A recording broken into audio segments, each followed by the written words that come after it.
Hey guys, I want to take just a minute and share a couple things that are kind of in the works with student ministry and just communicate a little bit. Sunday night we had a really good night. I felt like as we kind of kicked off forming some of these community groups, and it was really cool because we've kind of been going back and forth as we've met and stuff with the team that we meet on a weekly basis to talk through things about what do you call the thing?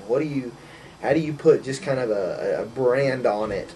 And I was riding this week to the north side of town to help James Reamer with his VBS, and was riding with some students, and one of them made the comment, yeah, I got to meet this person at Refuge in my circle the first week.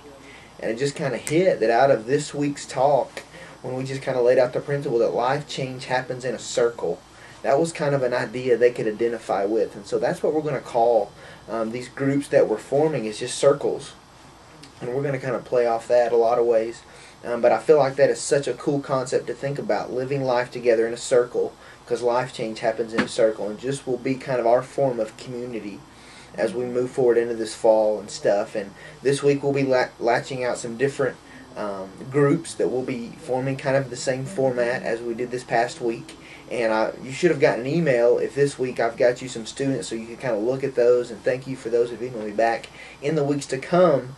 As we continue to form them, I'll be sending an email out to the leaders to give you kind of 6 kids that potentially could be in your circle, just to make sure that you get along with everybody, and that's cool before we kind of make it final and share it with the students and stuff. And so be looking for those emails as we kind of move into stuff. We're about a month out from See You After the Poll, and that's going to be a really cool thing citywide. It's going to be happening here at our church. We're really excited about a chance just to influence a whole lot of places.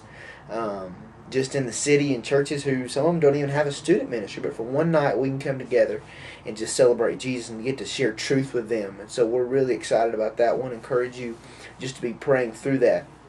And I know as we're about to jump into another school year, and maybe you're not in school but you have kids, or just with our student ministry, it is really easy to get really, really busy. And I know that, and I want to encourage you with just a thought.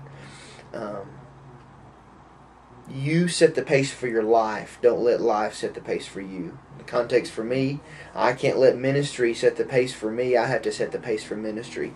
And as we do move to a place where you have students who you are set up to just pour your life into, I think that is just the coolest idea. That, God, this is my thank you in the context of the church where I worship. Here's how it fleshes out. And every leader is going to be given a certain number of kids, and your goal there is just to pour your life into them. Not just on a Sunday night, but on a weekly basis. Just live life this semester with those kids.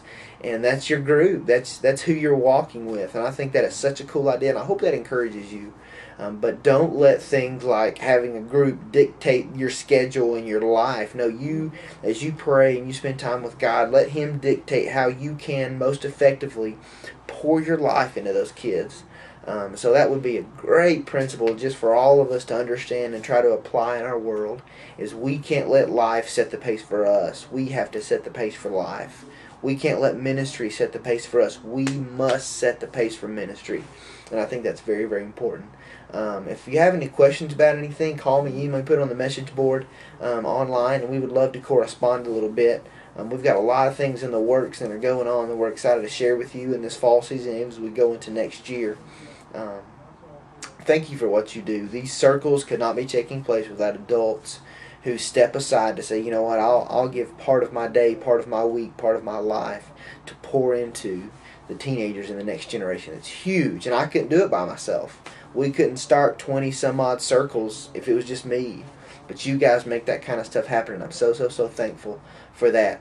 And so that's just some info for this week. Thank you for checking us out, and we will see you this weekend. Have a good day.